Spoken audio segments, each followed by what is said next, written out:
Hola a todos, muchas gracias por estar aquí una vez más en A Corazón Abierto. Yo soy Carolina Elosúa. El día de hoy estamos dispuestos a sacar del tapete un temazo, un tema que me han estado escribiendo mucho, que quieren saber más, que quieren que hable de este tema. Fernando Fuentes va a estar aquí con nosotros, es creador de Avioneta, que es una startup mexicana enfocada en prevenir y tratar problemas por consumo de alcohol y otras sustancias con herramientas tecnológicas, basándose en ciencia y medicina y siempre con cariño y sin estigma. Fernando, por razones y por un motivo de experiencias personales, decidió emprender un negocio que también pudiera ayudar y pudiera hacer algo para quitar el estigma, para apoyar y para ayudar a salir adelante a personas con trastornos por consumo de alcohol. De verdad, una plática muy enriquecedora, una plática muy a corazón abierto y con mucha información y mucha compasión para poder seguir abordando este tema, para poder traerlo a la mesa, para poder sacarlo del closet, para poder platicarlo entre nosotros, entre nuestros familiares. Y pues bueno, sin más, los dejo con Fernando. Hola, soy Carolina Elosúa y esto es A Corazón Abierto, un podcast para gente que, como yo, quiere abrir conversaciones y darle luz a todo tipo de temas, con honestidad, sin pena y sin miedo. No necesitamos ser expertos para hablar de algún tema, ni filósofos para hacernos grandes cuestionamientos. Todos tenemos algo que aportar y mucho que aprender. Lo único que necesitamos es reconocernos y simplemente atrevernos a hablar a corazón abierto. Fernando, muchísimas gracias por estar aquí. Estoy súper contenta de que hayas aceptado la invitación, de poder platicar contigo y compartirlo con más personas. De verdad, muy contenta de poder hablar, como dices tú, de un tema que intelectualmente es un tema de verdad que vale la pena ser puesto en la mesa, ser tocado, debatido, etcétera, ¿no? Entonces, mil gracias. Te agradezco, Caro. No, gracias a ustedes por invitarnos a su espacio con tu audiencia y pues bueno, vamos a hablar a corazón abierto. Claro, venga. Oye, sí, ese es el único requisito de aquí. Fernando, cuéntanos un poquito de ti. Quiero que me digas quién es Fernando, dónde estás ahorita en tu vida y que nos cuentes un poquito también de por qué Avioneta. Avioneta, que es un proyecto tuyo. ¿Por qué llegas a Avioneta? ¿Cómo llegas? Sí, claro. Pues, ¿quién es Fernando? Un whitexican, un mexicano privilegiado, que creció con muchos regalos de su familia y de sus seres cercanos. Siempre como el alumno estrellita en el colegio y pues desde chiquito por drive personal y obviamente porque pues, se hace este círculo virtuoso en que a la persona que le dan la palmadita en la espalda pues se la cree, pues muy ambicioso y primero con las intenciones de cambiar el mundo con la energía renovable y el emprendimiento. En retrospectiva yo creo que mi primera conceptualización de quiero ser emprendedor, quiero ser Elon Musk era muy novata, o sea, no tenía ni trazado el camino ni sabía lo difícil que era y según yo iba a ser de esos dropouts de la universidad que a los 20 iba a poner su negocio. No fue así, pero obviamente en tantos años aprendí mucho y ahorita traigo un emprendimiento que si tú me preguntabas hace 4 años tal vez que iba a emprender en esta industria y en este tema, te hubiera dicho que para nada, que estábamos locos, pero pues la vida da 1000 vueltas y me trajo aquí. ¿Por qué? ¿Por qué dices que estarías loco? O sea, ¿qué es lo que hace Avioneta que tú nunca te hubieras imaginado que ibas a estar haciendo? Porque mi camino profesional eran energías renovables. Okay.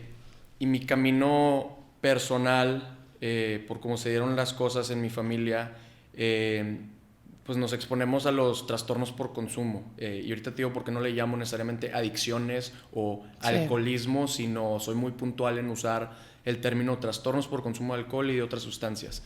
Y en lo profesional, después de estudiarlo y trabajar en California, me doy cuenta que a mi generación ya se le había ido la ola de la energía renovable. O sea, los emprendimientos más innovadores en temas de energía solar, por ejemplo, en California empezaron en 2002, Yo tenía 10 años.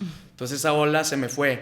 Y si querías innovar, seguir innovando en energías renovables, pues era más por el tema de ciencia de materiales, de baterías, cosas que entre que no me apasionaban y no eran mi área de expertise. Y luego, al educarme informalmente y luego un poco formalmente en el tema pues que estaba presente en mi familia, que era un trastorno por consumo de alcohol, me doy cuenta que no hay chavos de esta generación trabajando en estos temas hoy por hoy. O sea, verdaderamente, si lo usas con términos de negocios, es un blue ocean, es un océano azul sin competencia y con mucha área de oportunidad de innovar, disrumpir y obviamente causar mucho impacto social. ¿Pero por qué crees que no haya chavos de tu edad trabajando en este tema? Porque no es un tema... Estamos hablando del tema conocido normalmente como alcoholismo, pero y adicciones, claro. Pero le vamos a llamar ahorita, digo, no le vamos a llamar ahorita, o sea, se dice correctamente trastorno por consumo de sustancias, ahorita le vamos a llamar trastorno por consumos de alcohol. Claro. ¿Verdad? ¿Así? Claro, ¿Estoy en lo correcto? Sí, sí, sí. Okay. Y de hecho, si usamos el término alcoholismo por eficiencia está bien, si usamos el término adicción, de hecho está un poquito mejor que el de alcoholismo, ahorita platicamos por qué, pero se vale. Okay. Como esa pausa comercial ya la hice, entonces no pasa nada, sí. Esa pausa del lenguaje. Pero ¿por qué no hay chavos trabajando en esto hoy por hoy? Porque no es un tema sexy. No es un tema sexy dejar el alcohol. No es un tema sexy, bueno sí, no es un tema sexy hablarlo, no es un tema sexy trabajar en combatir las adicciones.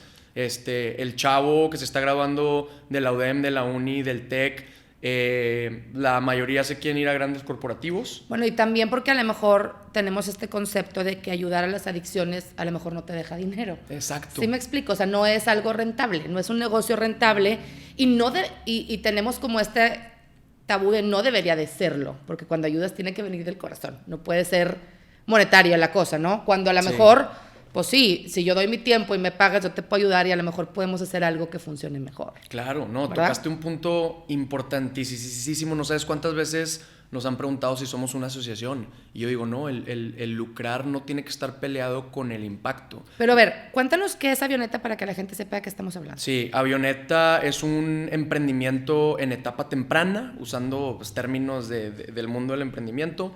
Empezamos en 2020. Tenemos dos pilares centrales, el prevenir adicciones y el tratar adicciones. En la prevención lo estamos haciendo principalmente empujando contenido basado en ciencias y en medicina, siempre sin estigma, el mensaje siempre empaquetado con frescura, con coolness, para que pues a los que más nos importan que nos escuchen, que son los chavos de 15 a 30 años, por darte un rango, pues nos escuchen, ¿verdad? Tiene que ser un mensaje cool, catchy, fresco y que esté basado en buenas fuentes. Ese contenido lo empujamos a veces, obviamente en diferentes canales, a veces lo damos gratis y a veces sí monetizamos porque el negocio tiene que sobrevivir. Del lado del tratamiento, por mi experiencia como alguien que fue hijo de alguien con un trastorno por consumo de alcohol, se me ocurrió una primera idea de tratamiento, que es un programa de 3 meses en casa. ¿Por qué? Porque el internamiento es inaccesible para la gente, ya sea por cuánto cuesta o por tema de tiempo. O sea, hay gente en niveles socioeconómicos altos A, B, que no se internan, muchísima gente que no se interna porque no se van a desaparecer 2 a 3 meses. Y porque el centro de internamiento ya carga una etiquetota y un estigma, casi como si salieras de la cárcel y tuvieras que reinsertarte a la sociedad. Claro. ¿Por qué no una solución más discreta, menos invasiva para la vida, en casa, en donde puedas brindar los pilares centrales de servicio, que es medicina, psicoterapia y psicoeducación, de una manera a bajo costo con herramientas de la tecnología? Ese es el programa de tratamiento que tenemos en casa. Ok. Del lado de la prevención, otro producto principal que tenemos es un curso en línea para los seres queridos de estas personas con adicciones. Okay. Porque como ser querido, estás súper abrumado por el problema. El problema es complejísimo, es de los temas de salud más complejos que existen, creo yo, obviamente con mi sesgo. Y la información disponible en el famoso Google es súper pobre al momento. Y la información de calidad probablemente solo está en inglés hoy por hoy. Y pues como ser querido, tienes que hacerte de las herramientas para que si quieres ayudar con el problema, lo hagas de una buena manera, para que los canales de comunicación entre todos los miembros de la familia siempre estén abiertos y estén sanos, y también para que sepas cuándo pues bajarte del tren tantito en una estación y tomarte tus breaks y enfocarte en ti, porque si no te vas a quemar. Claro. Y si tú te quemas no le haces hacer bien a la persona que está padeciendo este tema de salud. Claro. Bueno, entonces ahora cuéntanos, ¿por qué tú, si fuiste un joven que viste este tema y dijiste, sí le quiero entrar aquí? Sí, claro, porque en 2010 yo me voy a estudiar a Estados Unidos y más o menos coincide con cuando a mi papá se le activa su trastorno por consumo de alcohol. Mi papá llevaba 35 años consumiendo alcohol responsablemente y sanamente. O sea, nada más socialmente, haz de cuenta. Como... Sí. Responsablemente, ni siquiera era el que más tomaba de su grupo de amigos. O sea, yo me acuerdo de idas al estadio en donde había consumo moderado, sano. O sea, una infancia de lujo y perfecta. Pero él traía la carga genética, como yo. 50 al 60% del riesgo es genético. Uh-huh. ¿Y qué otros factores se suman? Factores de personalidad, factores emocionales, factores psicológicos. Entonces, en ese punto de su vida, que era alrededor de los 50 años, se le suma la carga genética con unas 2, 3 cosas más y se activa su trastorno. Entonces, se convierte en un problema de salud. Y en esos 10 años que yo estoy fuera y que mi papá lidia con este problema, para no hacerte tan largo el cuento, pues estos trastornos son de altas y bajas, periodos en donde estaba bien y algunas herramientas sí le funcionaban y otros periodos en donde no. Sobre todo en las bajas, pues toda la familia hacíamos casi un muro de contención y le dedicábamos más tiempo y cariño al problema y por lo tanto pues nos educábamos más acerca del problema, de las soluciones disponibles en México, del status quo en temas de cómo se hablan estos temas y cómo se tratan estos temas en México. Y digo, oh sorpresa, me doy cuenta que la vara está muy, muy baja y que hay un área de oportunidad enorme. Y yo nunca me había levantado... La gente hablaba de pasión al trabajar y yo estaba buscando esa pasión. Yo desde adolescente pues era un chavito muy ambicioso y la estaba buscando, pero nunca la había sentido. O sea, yo pensé que la iba a encontrar en mi primera compañía solar en la que trabajé y me di cuenta a los meses que pues no me encantaba venderle. Yo estaba en el área de almacenamiento de energía. No me encantaba vender baterías gigantes del tamaño de un cuarto a comercios y ahorrarles dinero. O sea, sé que es algo muy, muy noble. Ni siquiera estoy pues denostando la actividad, pero a mí no me llenaba. Y en 2020, que fue el año más rudo para la familia y para mi papá estuvo un par de veces en el hospital y en una de esas veces yo dije, yo creo que aquí está mi pasión.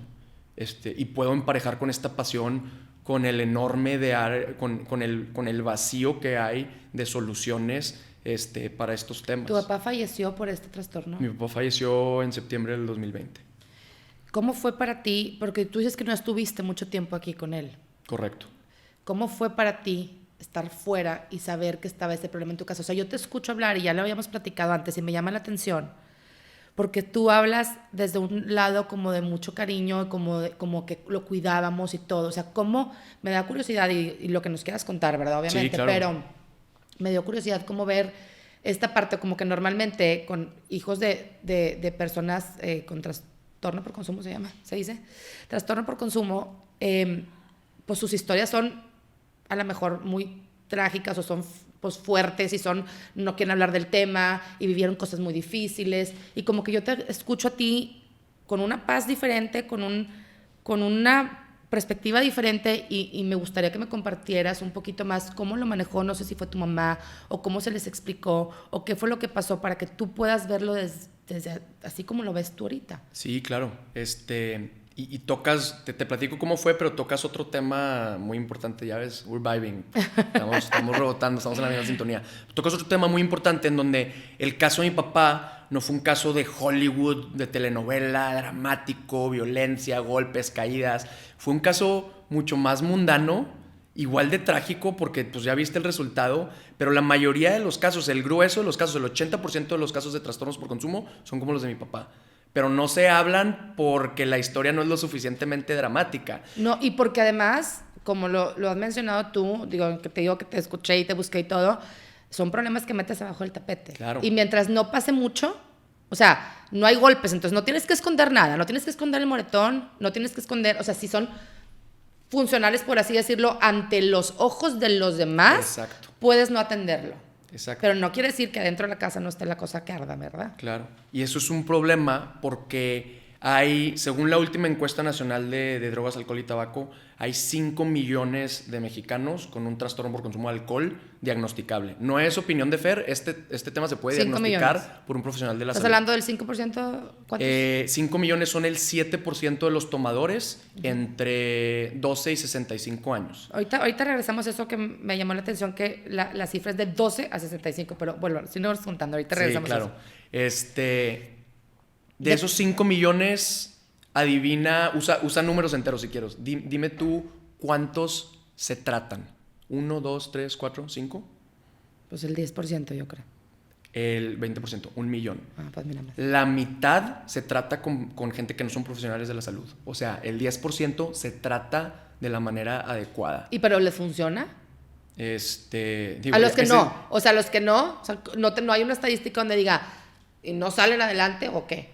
El porcentaje de bateo, la eficiencia de los tratamientos es relativamente bajo, pero es un tema de salud crónico y progresivo. O sea, si lo queremos conceptualizar y hablar de eficiencia, tenemos que conceptualizarlo como otras enfermedades crónicas que no se Claro, no o sea, quitan, es muy poquita no la se gente curan. que realmente identifica que es un trastorno, que se trata, que Claro. que llega a cómo solucionarlo porque lo ve así.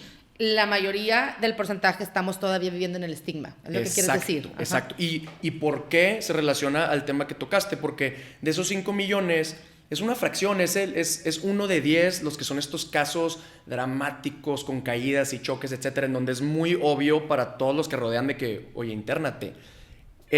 9 de 10 casos son más sutiles. Tienes hasta gente como con trastornos muy leves, pero que si no los tratas en un punto de su trayectoria importante o puntual, pues van a desarrollar el trastorno de acá, que sí toca fondos, que sí llega a Alcohólicos Anónimos, a 2 internamientos. Obviamente queremos que toda esta gente no llegue ahí. Y tienes otros 16 millones de chavos, principalmente, de 15 a 30 años, que están consumiendo en exceso, que también tiene una definición muy puntual de excediéndose por lo menos una vez a la semana. Todos estos chavos... Estás hablando que hay menores de edad ahí. Claro. Que ni siquiera deberían de estar tomando. Claro. Y todos estos chavos, si no les empujas contenido de prevención, van a entrar al grupito de los trastornos leve. Y luego algunos van a entrar al moderado y severo y así está la cosa. Digo, nosotros, chavos, y tú también, en tus grupos de WhatsApp, haz el experimento. Ok, tengo un grupo de WhatsApp de 15 personas. De esas 15, hay 1 o 2 que como que no se les pasó la fiesta. O sea, ya tenemos 30 años y siguen en la fiesta, en la punta del pedo, como dicen, como si todavía tuvieran 22. Oye, ahí hay trastornos que no se están comunicando y no se están tratando y no se están atendiendo. Y es principalmente por eso que tú mencionas, el estigma con S-T-I-G-M-A mayúsculas. Claro. Pero bueno, entonces nos estabas diciendo lo de tu papá, o sea, que yo te preguntaba de por qué, o sea, como que te veo en paz y todo eso. Tú me decías, es que no era como esto de Hollywood, pero ¿qué sí era? Sí. Primero mi papá fue un excelente papá, okay, y un educador también por excelencia entre él y mi mamá, de los mejores maestros que tuve. Y él desde chiquito nos compartió muy abiertamente, oye, en nuestra familia hay predisposición genética a las adicciones, predisposición genética al alcohol, teníamos ejemplos en nuestros familiares. Entonces desde muy chicos nos dejó ese tema bien claro. Muy temprano, cuando se activa tu trastorno, él y yo lo hablamos abiertamente y se crea ese canal de comunicación importantísimo. Y yo, pues estando lejos, obviamente hubo dudas de qué estoy haciendo acá, me regreso o no, pero pues yo estaba en constante comunicación con mi papá y con mi mamá, principalmente. ¿Eres el más grande de tu casa? No, mi hermana, 4 años mayor. Y pues estoy tranquilo porque creo que todos los miembros de la familia y todos los involucrados hicieron lo que pudieron con las herramientas disponibles al momento. Y eso me deja estar en paz. Hace poquito, por X o Y, visité mensajes viejos con mi papá y me daba cuenta de lo hasta cierto punto codependiente, no me encanta esa palabra, pero es otro tema, hasta cierto punto controlador que quería ser, pero pues también fui compasivo con Fernando de 2012, 2013, que era un niño que no tenía las herramientas que tiene hoy. Entonces, pues, ¿qué puedo hacer? Digo, lo hecho está, ¿verdad? Y ¿Qué es lo que puedo hacer? Darle herramientas a otros Fernanditos de 10 a 20 años para que cuando ellos tengan un trastorno de consumo en casa puedan tratarlo de mucho mejor manera que yo lo traté, porque yo cuando googleé en su momento no encontré ningún curso en línea producido por una organización respetable. ¿Tú buscaste ayuda en línea para poderle ayudar a tu papá? Sí, y los mejores centros de rehabilitación del país, una atención al cliente y al paciente con las patas. Pero con las patas. Dices, oye, de por sí este problema ya es abrumador y es complejo, mínimo trátenos con dignidad, respeto y profesionalismo. Y es lo que hace Avioneta hoy por hoy. O sea, gran parte del valor agregado de Avioneta es este trato digno y profesional. Y en otras industrias dirías, no manches, eso es por sentado. ¿Cómo vas a construir un emprendimiento alrededor de eso? Y le digo, sí, en muchas industrias te lo das por sentado. En esta industria, para nada, es un diferenciador. Claro. O sea, es como, me estoy yendo a muchos temas, pero tienes chavos queriendo llegar a México y desplegar inteligencia artificial en todas las fábricas e industrias de México. Sí, está bien, espérate, pero somos un país en vías de desarrollo. Primero cambia de los post-its y los papelitos a Microsoft Word y todas sus herramientas y ya estamos del otro lado. Ya después piensas en, como California, llevarlos a inteligencia artificial y machine learning y la fregada. Es lo mismo en esta industria.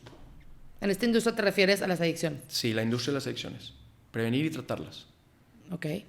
Bueno, entonces dime, ¿tú empiezas Avioneta antes de que muera tu papá? Un mes y medio después. Oficialmente un mes y medio después. Ok, ¿y cómo? O sea, fíjate, yo leí en la página, que luego les voy a dejar las redes, y les quiero leer más estas estadísticas de las que tú hablabas, que se me hacen súper importantes. De los 128 millones de mexicanos en la actualidad, 71 de ellos, entre 12 y 65 años, consumen alcohol. O sea, ¿estás hablando cuánto es porcentaje? 71 de 85. De 128. No, pero 128 incluye a todos los mexicanos. Ajá. Entonces, okay. 71 de ellos. Entre ese rango, ajá, 71 toman alcohol. Ahorita todo el porcentaje. Ok. 5 millones dependen o abusan del alcohol. De esa cifra, 370,000 siguen siendo menores de edad. O sea, 370,000 siguen siendo, ni siquiera deberían de estar en las cifras. Claro. ¿Verdad? Bueno. Estas estadísticas, que ya las habíamos platicado ahorita, o sea, a mí me gustaría nada más, en primer lugar, empezar que la estadística viene desde 12 años. O sea, ¿por qué? Quiero que me expliques por qué. Porque si tú le preguntas a los psiquiatras y a los doctores especialistas en este tema, recomendarían, según la ciencia y la medicina, o que nunca consumas alcohol o que te esperes hasta los 24, en donde tu cerebro ya está completamente desarrollado. Pero la realidad es que tú ves las estadísticas y solo el 5% de los que toman se esperan hasta los 24. 5% de las personas que toman se esperan hasta los 24. Sí, pero el otro 95% ya tomó. De hecho, el 55% toma antes de los 17 y el otro 40% restante entre los 18 y los 24. A mí me llama la atención que en temas de México no encontré mucha información de alcohol en menores. ¿Y por qué quiero tocar el tema de alcohol en menores? Porque creo, bueno, y tú lo mencionaste o lo has mencionado y yo también ya lo había escuchado, la probabilidad de la adicción, si tú tomas desde muy chiquito, es mayor. O sea, entre más chiquito empieces a tomar, es mayor la probabilidad que tienes de una adicción, ¿verdad? ¿Estoy en lo correcto? Sí. Ok, entonces, es un tema que de verdad siento que sí, no lo queremos tocar. O sea, sí como mamás y como papás estamos preocupados, pero me llama la atención que es un tema que aquí está, que aquí se queda, que el tema nos lleva a nosotros. No sé si me explico, no nosotros al tema. O sea, claro, yo tengo hijos adolescentes, entonces, pues tienes que lidiar con el alcohol. Sí. Y si no hay alcohol, los niños no quieren ir a las fiestas, aunque sean menores de edad. Y es un tema en el que los papás estamos navegando como en esta cultura de decir, ok, ¿qué hago? ¿Cómo trato yo el tema de alcohol en mi casa? Pues en primer lugar, ¿tomo o no tomo yo? ¿Tomo enfrente de mis hijos o no tomo enfrente de mis hijos? ¿Qué les digo sobre el alcohol a mis hijos? ¿No? Sí. Y entonces yo he escuchado a varias personas y amigas y pláticas y todo decir, bueno, es que hay que enseñarles a tomar responsablemente. Pero yo ayer no podía, te lo juro que no podía dormir, no podía dejar de pensar y decía, a ver, es que estamos secuestrados por el marketing, por la cultura. Sí. O sea, si yo digo, oye, Fer, ¿cómo le hago para enseñarle a fumar a mis hijos responsablemente? O sea, como está el cigarro, pues déjame les enseño. Y les digo, bueno, pero en mi casa, véngase a fumar conmigo y todo. Me dirías, estás loca, Carolina. Para empezar, el cigarro ya va de salida. Entonces, como el cigarro ya va de salida, que by the way, yo fumo, yo sé lo que es ser adicta al cigarro. O sea, ya va de salida, ya se ve mal, socialmente ya no es aceptable. Entonces, ya como papá estás tranquilo y decir, no fumes. Pero sí le tengo que enseñar a mi hijo a tomar responsablemente desde los 13, porque ya hay alcohol. O sea, como que digo yo, estamos en lo correcto. O sea, estamos hablando de verdad de tener que enseñarles a nuestros hijos a usar una sustancia adictiva. ¿Sí me entiendes el punto? Claro. O sea, pero me verías muy mal si yo te digo, le voy a enseñar a usar el cigarro o cierto tipo de droga. Sí. Pero el alcohol no se ve mal. La marihuana. El alcohol no se ve mal que yo le enseñe a mi hijo a fumar. No, mijito, bueno, pero entonces, mira, tienes que tomar. Entonces, no, mejor en mi casa. O sea, mucha gente que dice, pues es que prefiero que tome en mi casa que no tome. Y entonces yo lo cuido y yo le doy alcohol. Estamos hablando 14, 15 años, menores de edad. Entonces, como que eso me dejó pensando y dije, ay, jole, a ver, lo estamos viendo mal. Lo estamos viendo, o sea, realmente nos estamos haciendo correctamente el cuestionamiento, o sea, nos estamos haciendo las preguntas correctas de estar diciendo, déjame le enseño a mi hijo a usar responsablemente algo que muy probablemente lo va a hacer adicto. No sé, ¿qué piensas tú de esto? Pues primero empezar porque sí, el alcohol es la reina de las drogas, ¿verdad? Claro. Primero, no se le llama droga. No.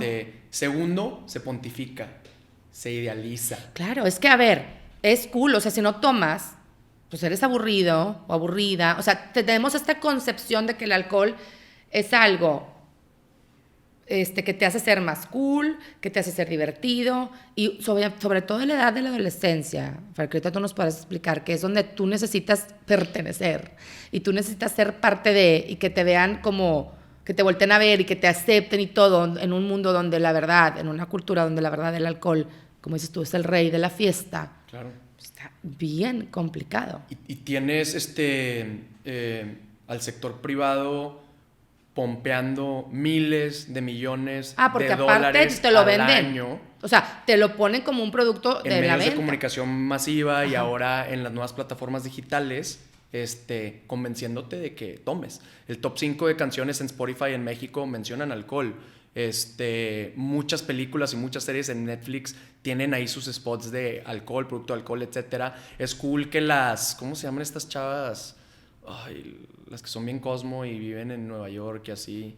Sex and the City, o sea, escenas en donde están en el brunch y está sí, con el martini, con el martini y la cosa está con jugo de naranja, se me olvida el nombre. El Bellini. Sí, exacto. Uh-huh. Entonces, eso lo quiero atar a una historia que me encanta contar, y no siempre tengo la oportunidad. Hay un autor que se quitó la vida, de hecho, se llama David Foster Wallace. Él hizo un speech a unos graduados de universidad, yo creo que igual de famoso que el de Steve Jobs en Stanford. Y en ese speech habla de una historia de unos pescados en donde hay un pescado mayor y hay dos pescados chiquitos y van nadando, y el pescado mayor le dice a los otros, ¿qué onda, chavos? ¿Cómo sienten el agua? How's the water? Y los pescados chiquitos se voltean a ver y dicen, ¿qué fregados es agua? What the hell is water? Y es un poquito como venimos a este mundo. Venimos a este mundo y nos plantan un contexto sociocultural y nos tardamos mucho en darnos cuenta y nos toma muchos viajes, muchas experiencias en darnos cuenta que alguien impuso este contexto sociocultural para nosotros. Si hubiéramos crecido en la Polinesia francesa, que son las islas al este de Nueva Zelanda, Fiji, Tahití, esas islas, el alcohol no es la sustancia cool. Y para socializar usan una raíz que se llama cava, que de hecho esa raíz ya está agarrando vuelo en California y ahora en algunos bares hipster de Ciudad de México, pero te das cuenta que hay alternativas y que todos estos paradigmas bajo los que vivimos pues son artificiales. Son artífices de la sociedad y de nosotros como individuos. No, y yo creo que también aquí conviene hacer la pregunta, y va para mí y para todo el mundo, el decir, como ahorita que dices tú, o sea, otras alternativas. Entonces, ¿será que necesitamos algo para qué? O sea, el alcohol, ¿para qué sirve? Tú en tu curso hablas de los beneficios del alcohol. Claro. Me gustaría que platicáramos de eso. O sea, ¿de qué sirve el alcohol? Porque es alternativas. Entonces, el cigarro lleva para afuera, pero el vape está a todo. Sí. O sea, como seres humanos hacemos intercambio de cosas que nos ayudan o que nos hacen bajar el estrés, olvidarnos de las cosas, o sea, como el vivir. Lo que cuesta vivir se va a oír medio extraño, pero o sea, ahorita te estoy escuchando y digo, ok, entonces es que no es quitar el alcohol, no podemos quitar el alcohol a la humanidad. En otras partes no hay alcohol, pero está la cava. O sea, en todos como humanidad tenemos algo de qué agarrarnos. ¿Para qué? ¿Para qué nos sirve? ¿Cuál es el beneficio del alcohol? Sí, de acuerdo.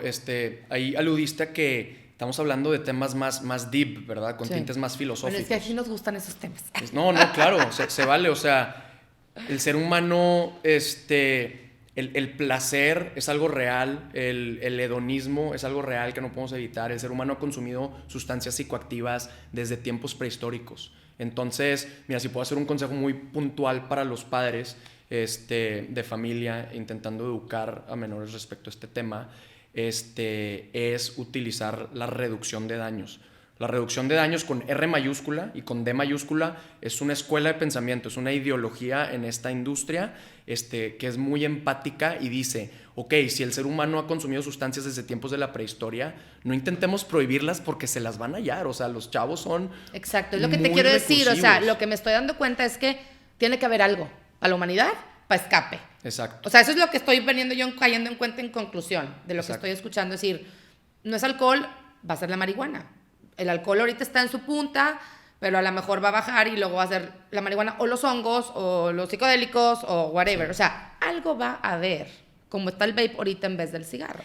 Y es empezar, entonces, ¿qué va a haber? ¿Cómo tomas esa decisión? Les pones toda la información científica sobre la mesa y el atar los cabos se vuelve más fácil.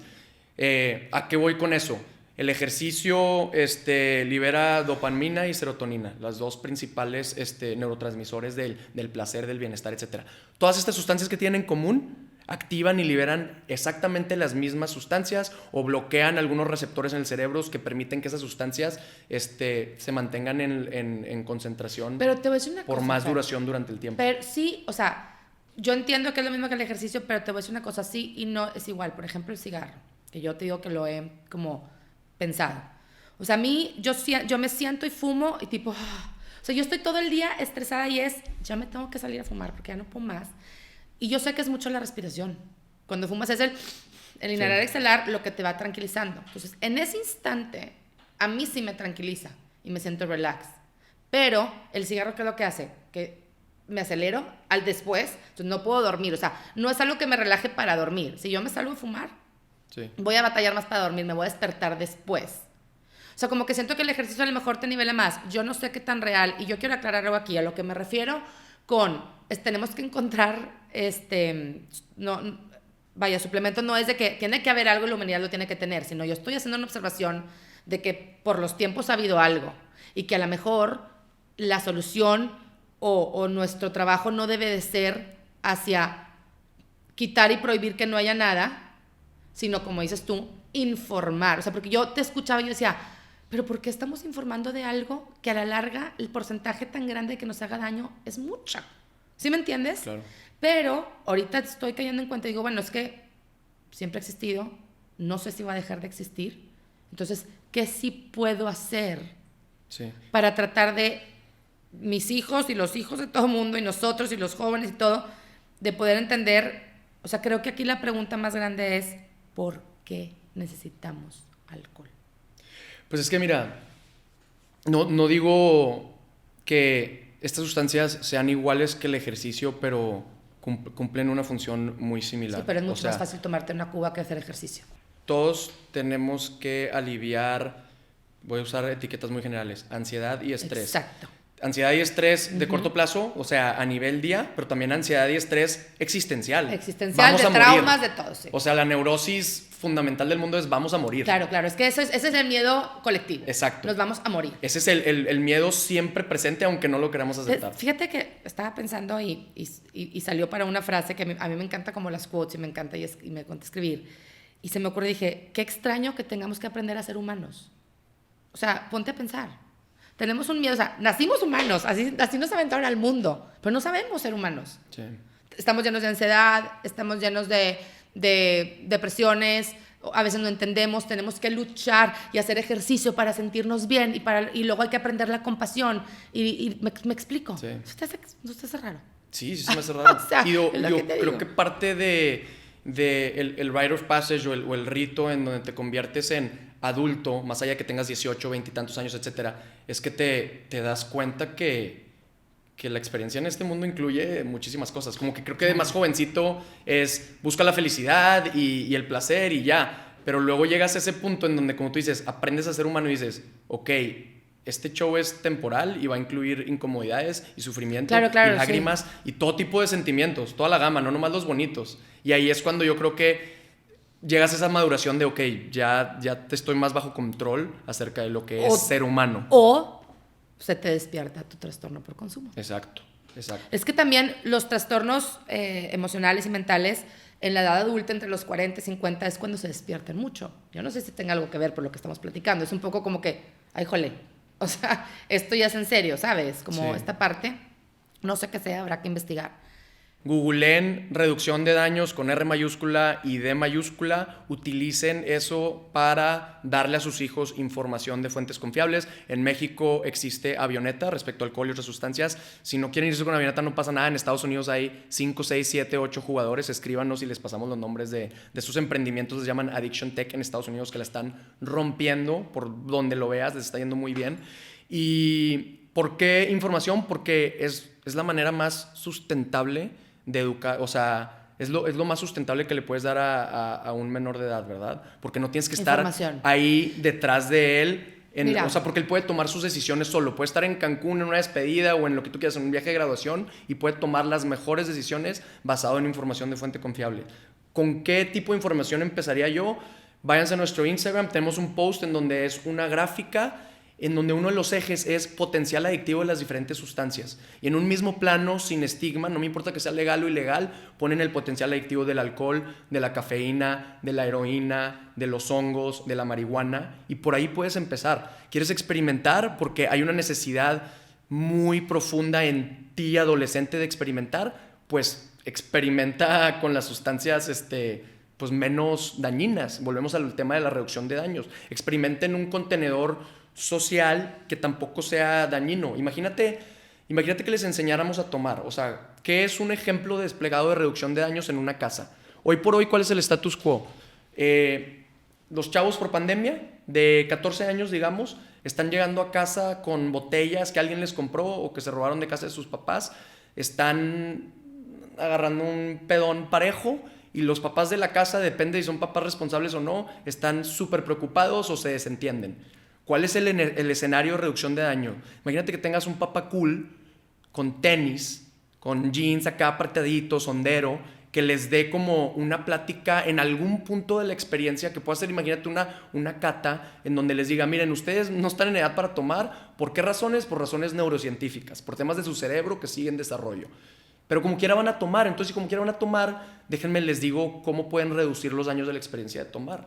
No manejen. Es una recomendación tan boba y tan sonsa que de hecho pues ya están manejando menos por Uber y esas cosas, pero eso salva vidas. O sea, sí está bien que van a llegar a los 60 años y no van a tener el cerebro perfecto e inmaculado, pero no se van a morir en un accidente automovilístico a los 27.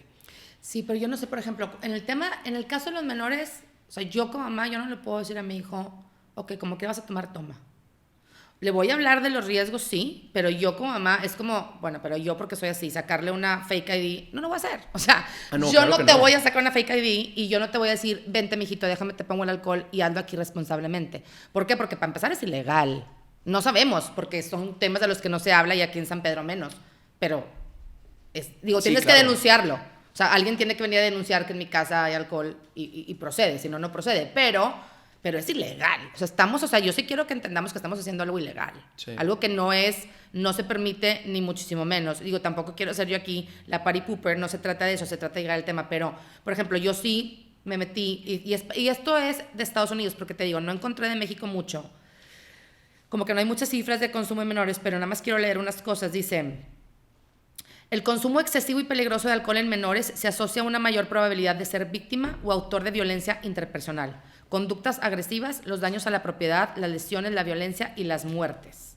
¿Ok? Entonces lo que decíamos, ¿verdad? Si empiezas más joven, pues tienes más probabilidad de adicción. Y además, pues juega un papel el tema de los amigos y todo eso.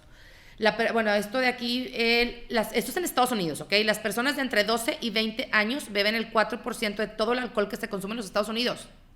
De los 12 a los 20 años, el 4% de todo el alcohol son los que los consumen. ¿Ok? Y a pesar de que los jóvenes beben con menos frecuencia que los adultos, cuando lo hacen, beben más.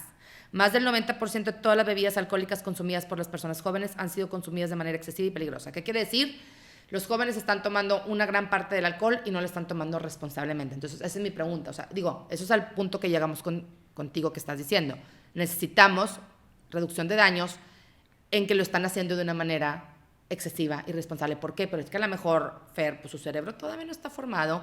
En la adolescencia se espera y es normal y deben de vivir la parte de el querer experimentar, el ser arriesgados, el no pensar en el riesgo, porque es lo que te hace como salirte de tu casa y convertirte independientemente en adulto, porque si no te quedarías en el nichito aquí todo el tiempo, ¿verdad? O sea, claro.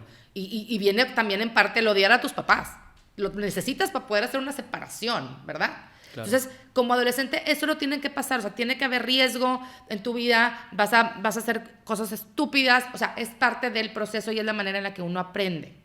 Claro. Sí, entonces yo lo que pienso es eso combinado con bueno, mijito, pero hazlo responsablemente, pues no sé si funcione. Entonces, no sé. A mí, bueno, otra cosa importante nada más que quiero decir aquí, que lo platicábamos ahorita antes de empezar. Históricamente era más probable que los chicos adolescentes, los chavos adolescentes bebieran y consumieran alcohol de manera excesiva y peligrosa más que las chavas. Ahora esa relación se ha revertido. El consumo de alcohol ha disminuido más en los últimos años entre los hombres adolescentes que entre las mujeres. Como resultado, más mujeres adolescentes informan consumir alcohol y consumirlo de manera excesiva y peligrosa. Claro. ¿Por qué es esto? ¿Tú sabes por qué es esto? Sí, pues principalmente por tendencias alrededor del empoderamiento de la mujer y el feminismo. Digo, dos tendencias y movimientos a los que yo me suscribo completamente. Claro. Pero, pues sí, están empezando a consumir como el hombre y el tema es que tienen una fisiología y una anatomía que las pone más en riesgo de todas estas cosas que pueden pasar relacionadas al alcohol. Principalmente porque el porcentaje de grasa corporal es más alto, principalmente, y el alcohol es más amigable con la grasa que con el agua. Okay. También hay temas como más complejos de cómo lo metabolizan, pero para no hacerte tan largo el cuento, hay mucha más probabilidad que una mujer tenga un blackout o un brownout. Y eso es un problema, obviamente, porque es cuando estos temas de acoso sexual, como mínimo, violaciones como máximo, ocurren. Entonces... Es más probable que una mujer tenga un blackout por alcohol, o sea, que claro. No te acuerdes de las cosas, que se te pasen las copas. Claro, Que por su fisiología y su anatomía. Ok. En el ejemplo que di, regresándome, tienes toda la razón, o sea, está el factor de legalidad, de que sí. Ese señor... Entonces, si ese señor no les proporcionó el alcohol, te digo, mínimo puede hacer sí, una claro. intervención educativa. Te voy a dar un ejemplo, uno de los ejemplos más famosos de reducción de daños es en los festivales de música, claro. En donde tienen una carpita, en donde te dicen si tu pastillita es éxtasis puro o está mezclada con algo, etcétera, etcétera. Ya sé que digo, varios papás me pueden aventar la chancla a la cámara escuchando lo que digo, pero es una realidad. Si sabes que del 100% de la gente que va a asistir a tu festival, el 10% va a consumir drogas, sí o sí, oye, pues ponles una carpita y que consuman lo más puro posible y aprovecha el momento de conexión y de empatía con ellos para hacer una intervención psicoeducativa. Oye, ¿sí sabías que el éxtasis es esto y esto? Oye, aquí esto es lo que puedes hacer si se te pasa la mano. Pero eso no creo que pase, Fer, porque quieren vender, no quieren dejar de vender.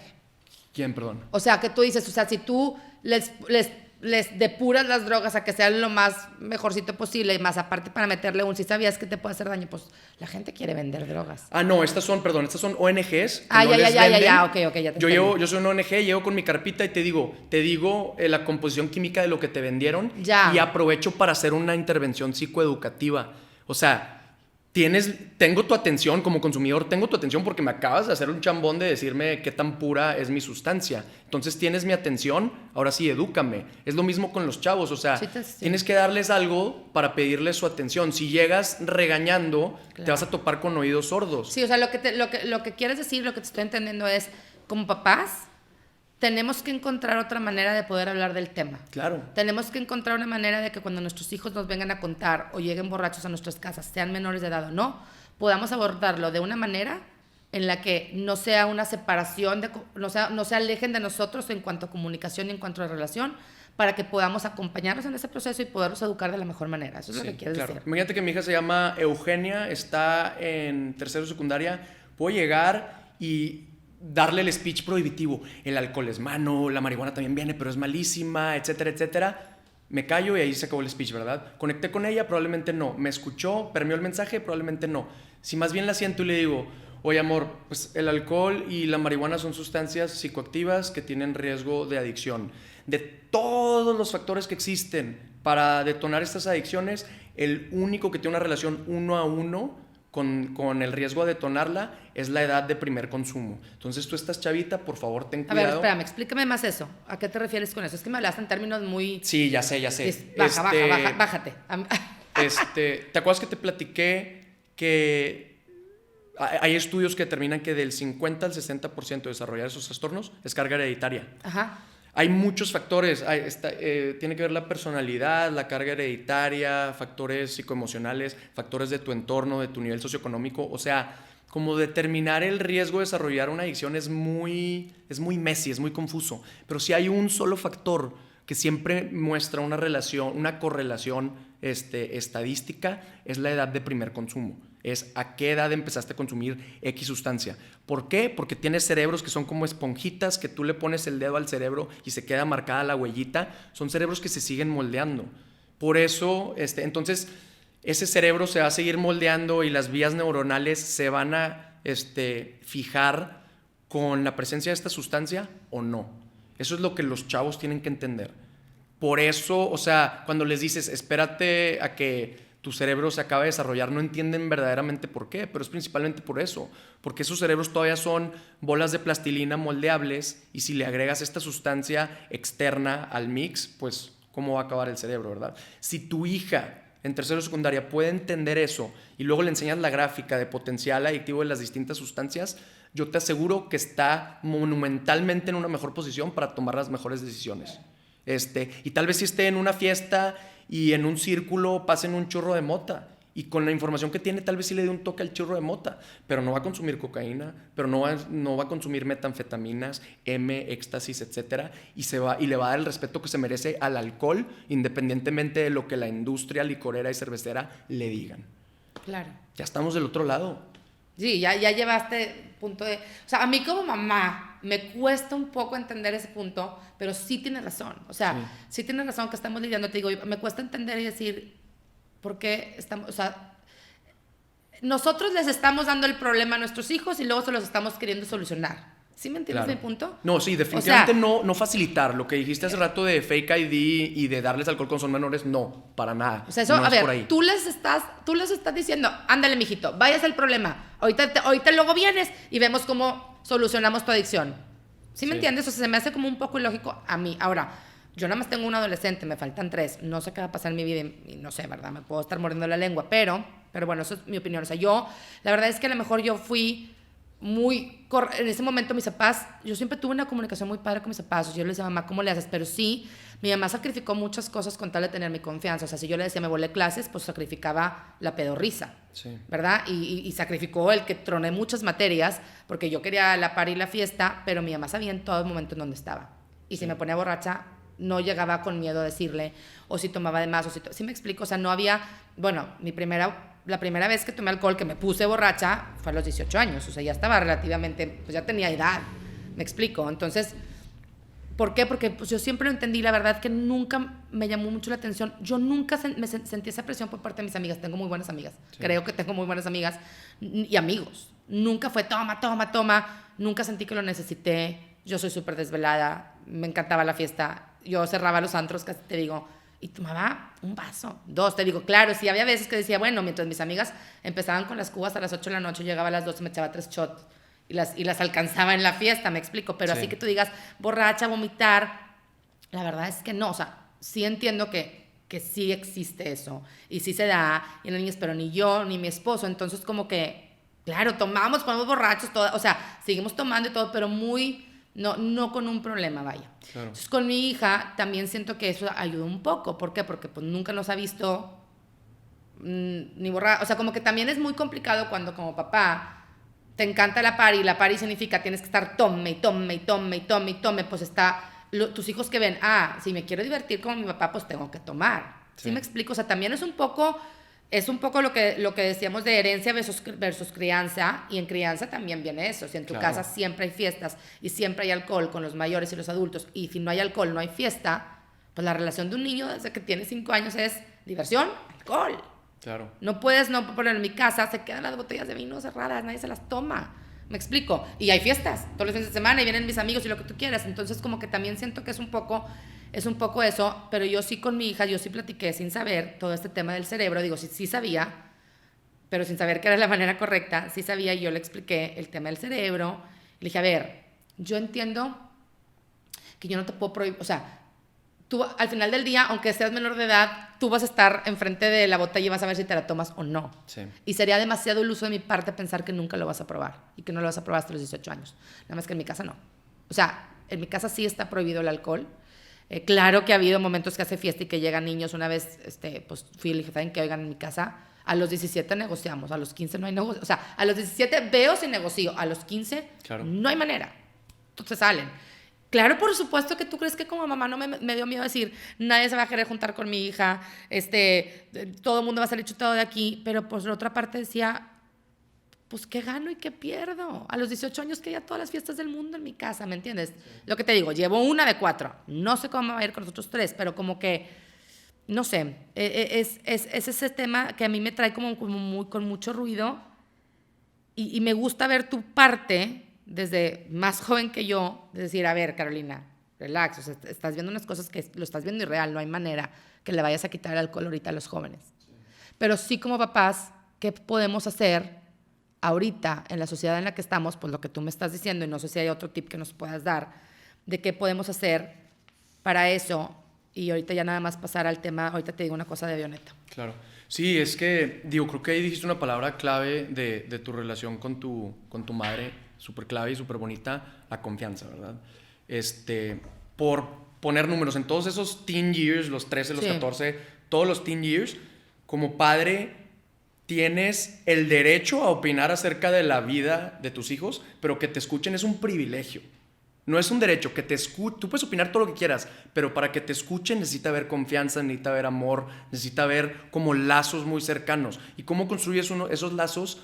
Empatizando con ellos. Y era lo que hablábamos antes de grabar otro día, que es, tienes que empatizar con su necesidad muy, muy, muy, muy, muy profunda, o sea, en lo más profundo de su cerebro, en la parte más primitiva, de conectar, de formar una tribu y de experimentar y explorar. Porque eso es lo que haces a esa edad.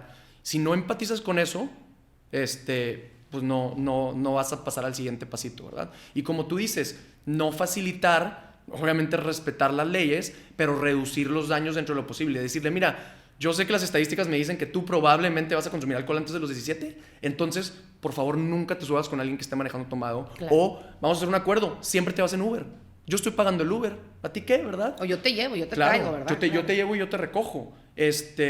Y todo este tema de psicoeducación. Claro, y decir, el riesgo que tienes de tomar antes de los 18 años, nada más quiero que sepas que es ¿verdad? Sí. Y está padre tener un actor en el sector privado que se pueda encargar de la chamba de psicoeducación, que es Avioneta. Porque sé que está un poco awkward, incómodo, de que un domingo, bueno, nos vamos a sentar, psicoeducación de alcohol y otras sustancias. No pasa, ¿verdad? ¿A qué te refieres con psicoeducación? Psicoeducación es, La parte de psico es porque tiene que ver con aspectos psicológicos, pero también tiene que ver ese prefijo con que cuando educas, moldeas el psique de la persona al educar y toma mejores decisiones. Okay. Pero bueno, quitémosle el prefijo, llamémoslo educación. Está padre que Avioneta y otros terceros se encarguen de la chamba de educar acerca de este tema de fuentes confiables médicas y científicas. ¿Por qué? Porque no, hoy por hoy mínimo, no es como que el status quo de que un domingo, no son muchos los papás que un domingo, ¿qué? Ya acabamos de comer. Plática educativa de alcohol y otras sustancias, ¿verdad? Entonces, qué padre que existe un tercero que lo haga.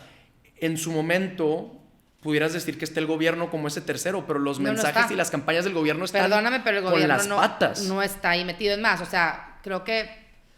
No, te digo, yo empecé a buscar información del tema de alcohol. No está ni en el radar, la gente no tiene idea porque pues es niños adentro de sus casas, ¿verdad? Sí. O sea...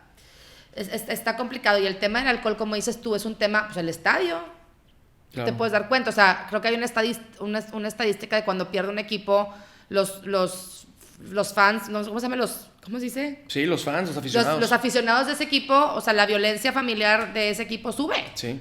¿Sí me explico? Y cada vez que hay un juego, y el o sea, ingrediente principal en esa ecuación es el alcohol. por eso es lo que te digo, Claro. es por el alcohol. Pero entonces, bueno, nada más ahorita para ir como cerrando, ya hablamos de los jóvenes, pero ahora de todo tipo y con lo que tú viviste con tu papá, ¿cómo podemos darnos cuenta cuando tenemos un familiar, un amigo cercano o nosotros mismos que ya tenemos un problema, que esto ya se está convirtiendo en un trastorno, que ya no es un me gusta tomar en las fiestas y se convirtió en algo más? Sí, claro. Mira, en nuestra página avioneta.org/blog o /recursos, alguna de esas dos, tenemos un test. Es un test de 11 preguntas que diseñó la Asociación Americana de Psiquiatría. Te hacen 11 preguntas, te piden que reflexiones acerca de los últimos 12 meses de tu vida, o si estás contestando por un ser querido, que lo contestes como poniéndote en sus zapatos, y depende del puntaje te van a decir si no tienes trastorno, si tienes un trastorno leve, moderado o severo. ¿Por qué recomendamos ese test?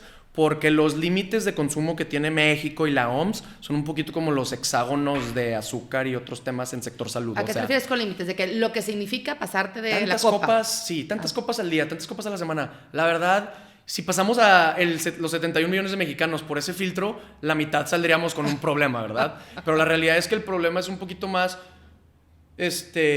subjetivo y conductual. O sea, cuando hay un problema, cuando tus relaciones y tu trabajo o tus estudios se están viendo afectados por esta sustancia.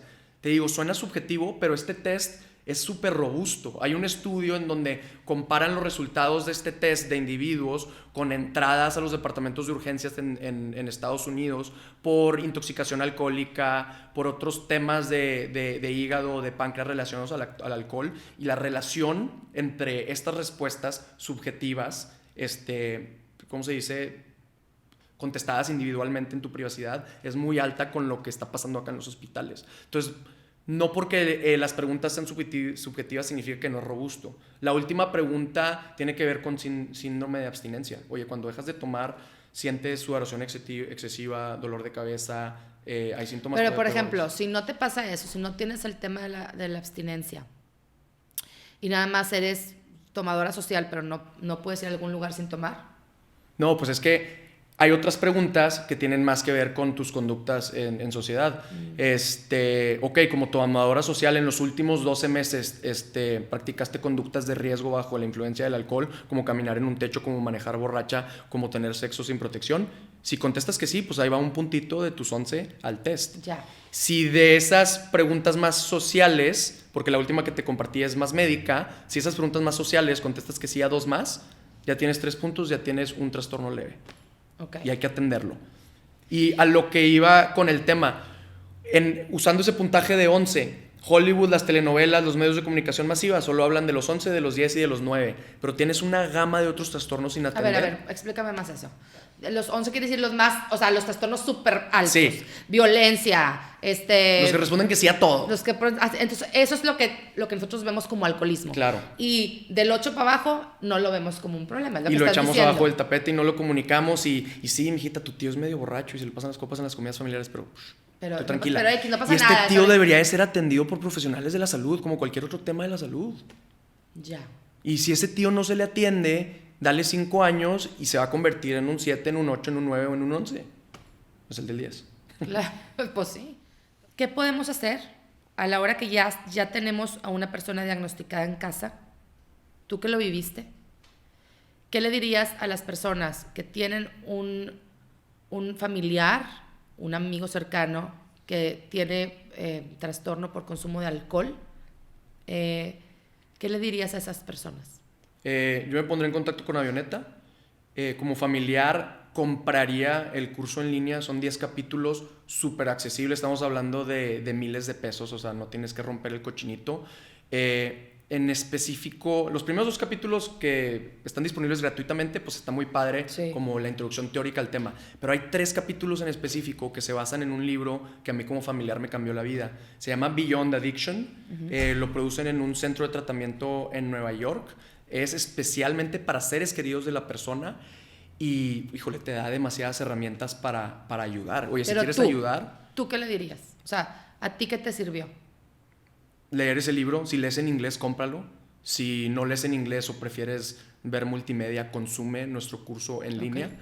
Y acércate con un actor responsable. Uno de ellos es Avioneta. Hay algunos centros de rehabilitación que también son actores responsables que van a poder evaluar el caso, evaluar la severidad y haz de cuenta que ser controladores de tráfico aéreo de qué nivel de atención necesitan. Porque depende de la severidad, necesitas X o Y nivel de atención. Un actor ético como Avioneta, si nos llega un caso severo, nosotros te decimos, este caso severo no es para un programa de tratamiento en casa. O sea, nosotros no es éticamente responsable que lo atendamos, pero sí te recomiendo un centro de internamiento en Cuernavaca, que es el mejor en todo el país. Y de igual manera, los centros de rehabilitación, éticamente, cuando les llegan trastornos moderados o leves, no les deberían de estar cobrando los 200,000 pesos internando los 3 meses, los deberían de mandar a tratamiento ambulatorio, que es en casa o en sucursales, claro. etc. Pero lo que me refiero es para las personas que están acompañando a alguien así, para ellos. Ya, un tema más como a corazón abierto. Sí, no, o sea, ¿a ti qué te sirvió a ti? Hacer para ti, para tú poder vivir ese proceso con tu papá en el que, lo voy a decir de una manera fuerte, pero no, o sea, que no lo pudiste salvar, por así decirlo, sí, porque no te correspondía a ti ni siquiera, sí, ni eras tú, pero este proceso que tú viviste tan doloroso, porque tú también lo viviste, o sea, la situación, el trastorno de tu papá, pues fue de tu papá, pero tú fuiste un familiar afectado por ese trastorno indirectamente. Sí. Tú perdiste a tu papá. Sí. O sea, ¿qué te sirvió, qué te serviría o qué te hubiera gustado a ti para ti? Sí. Infórmense y edúquense de fuentes oficiales. Por un lado, ahí está como el lado más intelectualón. El lado emocional que de hecho yo descuidé no están solo. Vayan a agrupaciones de gente que está en la misma situación que ustedes y los entienden. Ahorita la que tiene más prevalencia en México es Al-Anon, que son grupos como Alcohólicos Anónimos, pero para familiares y seres queridos, que no les dé pena ir ahí.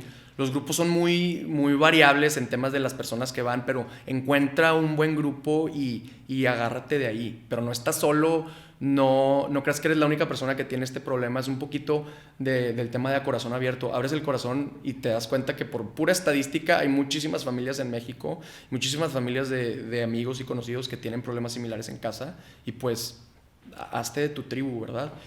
Y finalmente que tengan bien claro las cosas que están bajo su control, que como ser querido sí pueden hacer, y las cosas que dependen de su ser querido que está consumiendo, y que eso no les quite la paz y que no les quite el sueño, que no se quemen, o sea, burnout, y que se den sus breaks de este tema y sigan viviendo su vida.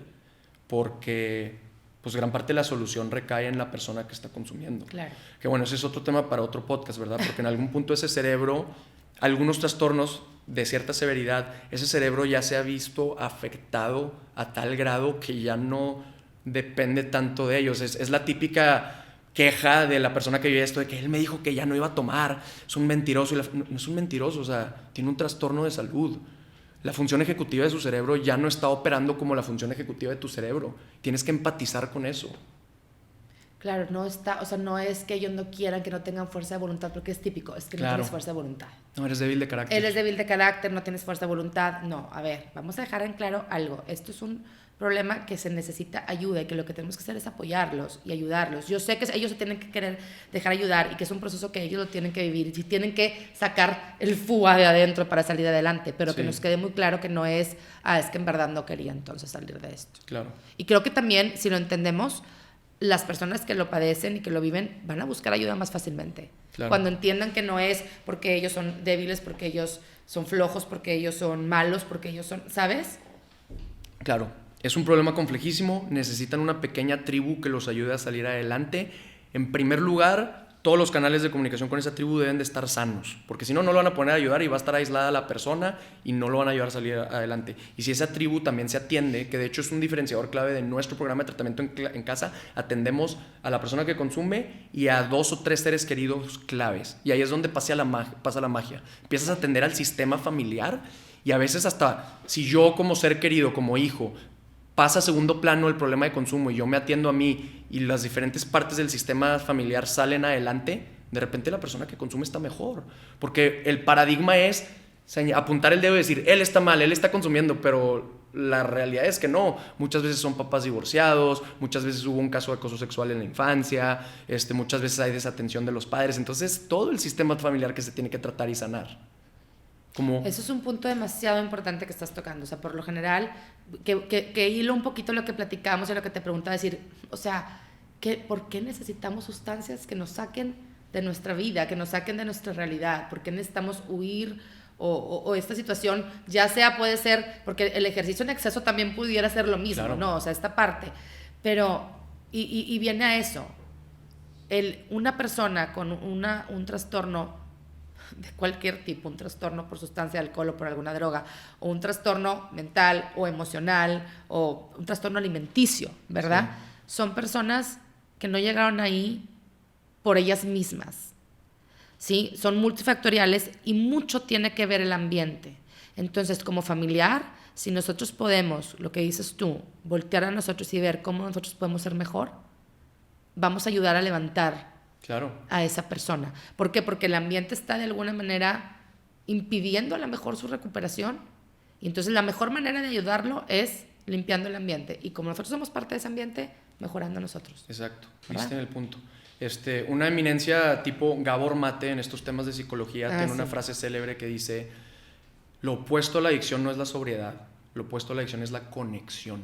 Claro. Entonces tienes que encontrar que esa persona reconecte con sus seres queridos y con el mundo. ¿Y por qué desconectó? Por los ejemplos que te di hace rato. Hay un estudio que se llama ACEs, Adverse Childhood Experiences, experiencias de la infancia adversas, como acoso sexual, como desatención de los niños, como crecer en una casa con violencia, etc. Todos esos eventos tienen una relación estadística con el riesgo de desarrollar adicciones a mediana o ya después en la vida, pero también otros temas de salud como infartos, como enfermedades cardiovasculares. Ese video está en nuestro segundo capítulo. Sí, lo vi, el TED Talk. Sí. Ya, aquí tengo para ponerles el link. Está Oye, cañón. Y la serie, el documental de este autor, de Gabriel Matten, ya no está, ¿verdad? El de The Wisdom of Trauma. Está buenísimo. Está muy bueno. También lo recomendamos, ¿verdad? Está buenísimo. Yo me lo es que a mí me fascina el tema del trauma. Me fascina. Sí. Es como mi parte favorita de la psicología. Sí. Me encanta ese tema y está muy bueno. Está muy bueno. Y regresando a lo que decías, como hablando muy fríamente de estas sustancias las puedes ver como medicamentos. Medican el trauma, medican la ansiedad, medican el estrés existencial o del día a día, ¿verdad? Simplemente, hablando muy fríamente, estamos escogiendo los medicamentos no adecuados. Hay gente que tiene una ansiedad generalizada o que tiene una leve depresión no diagnosticada, y a diario o semanalmente y las 3 cervezas le calman. Sí, se están medicando con alcohol, pero estás escogiendo el medicamento no adecuado porque la vida media del alcohol es muy corta, es decir, su efecto placentero dura menos de 1 hora, y por eso tienes que reforzar con otra copa y con otra copa. Es lo que te decía yo del cigarro, lo que te contaba un poco lo que me pasa a mí con el cigarro. Claro, entonces escoge los medicamentos correctos. ¿Cuál? El que dura más y no le hace daño a tu cuerpo. El ejercicio, pero también hay algunos antidepresivos, o sea, hay fármacos para tratar estos temas que te sacan adelante y no tienen los efectos adversos de los medicamentos que estamos escogiendo al automedicarnos y sin receta. Claro. Y sí, o sea, entender que lo que estamos usando para, como dices tú, para medicarnos o para arreglar otro problema que sí está bajo el tapete, la ansiedad, la depresión y todo eso. O sea, ver qué es lo que estamos usando y para qué lo estamos usando. Yo creo que es el tema del alcohol. O sea, aunque es adictivo y todo, pues está en el mundo, y pues también de repente es deli tomarte una copita de vino. O sea, no te digo que no tomo, claro que tomo una copita de vino o un vampiro. A mí me encanta, eso se nota que soy millennial. Sí. Me encantan los vampiros. O sea, pero eso es una cosa, y otra cosa es lo estoy usando para, ¿no? Como lo necesito para, ya no quiero pensar, lo necesito porque no me siento mal, etcétera, etcétera. Exacto. Nada más para terminar, quiero que me digas por qué le pusiste Avioneta. Esa es una excelente pregunta. Porque fue un leitmotiv, un símbolo recurrente en la vida de mi papá. De muy chiquito compraba modelitos de avionetas de la Primera Guerra Mundial y pegaba la maderita, y luego ya cuando se secaba como que muy pacientemente los pintaba, y a mí me tocó ver el producto de eso. Y luego su papá fallece cuando él tenía 12 años aproximadamente, entonces de muy chiquito le toca trabajar, y él llevó madera de la Sierra de Durango en una avioneta a Mazatlán, y esa historia la cuenta, digo, se jactó en su momento de contar esa historia 10 veces, y ya de grandes, él y yo como adultos, una relación de amigos, pues platicamos, hay que sacar nuestra licencia de piloto y la fregada, y pues a mí me va a tocar sacar esa licencia de piloto, y me va a tocar ayudar a las familias que viven estas prisiones mentales a romper con la prisión y a subirse a avionetas, metafóricamente hablando. Y ser el piloto de tu vida. Claro. Sí, como es esta parte donde tú manejes tu avioneta, Me encantó, es que me encantó el nombre y qué padre que lo compartes. De verdad te juro que siento muchísimo que hayas tenido que pasar por esto. Yo voy a empezar a llorar. Sí. Gracias por... Algo muy sentimental, ya empecé a llorar. Se vale. No, pero bueno, gracias por tu historia transformarla, que es un poco lo que me encanta en mi corazón abierto. O sea, esas historias que tu realidad, lo que te pasó, tu dolor, lo estás transformando no solo para ti, sino para el mundo. Te lo agradezco. Gracias por sentarte conmigo, por platicar y de verdad, pues te digo, o sea, siento mucho que haya sido de esa manera y que lo hayas tenido que vivir, pero qué padre lo que estás haciendo a través de tu papá y que la historia de tu papá no va a ser en vano y que van a despegar muchas avionetas de ese aeropuerto, de ese proyecto tan increíble que es un aeropuerto ahorita. Sí, concuerdo. Y es cambiar la perspectiva, o sea, ver el mundo desde la luna, ¿verdad? Mi papá, como lo dije en lo que leí cuando falleció, 90% de su vida fue una bendición. El 10% de su vida pues nos enseñó mucho, que no lo fue, pues nos enseñó mucho a los que aquí seguimos y pues nuestro existir es un segundo, ¿verdad? Y hay que venir aquí, dejar una huellita y pasar a lo que sigue. Muchísimas gracias, Fer. Espero tenerte pronto por aquí de nuevo. Es un tema, como tú dices, que podemos seguir platicando. Estoy segura que va a ser muy exitoso, Avioneta. Ahorita si nos quieres dejar tus redes y yo les voy a dejar como quiera en la descripción del episodio. Siempre en las descripciones del episodio dejamos las recomendaciones que se hayan dicho, los libros, todos los links, todas tus redes y todo. Entonces nada más, si nos quieres decir tus redes. Sí, claro. Avioneta.org es la página web y @avionetaorg, sin el punto, es el Instagram. Síganos, conecten con nosotros, platicamos. Muchísimas gracias, Fer, de verdad, gracias por estar aquí. Gracias a todos, nos vemos a la próxima. Si te gusta el contenido de este podcast, suscríbete y compártelo. Y si quieres saber más de mí, puedes encontrarme en Instagram en @caroelosua. De todo corazón, gracias por ser y gracias por estar aquí.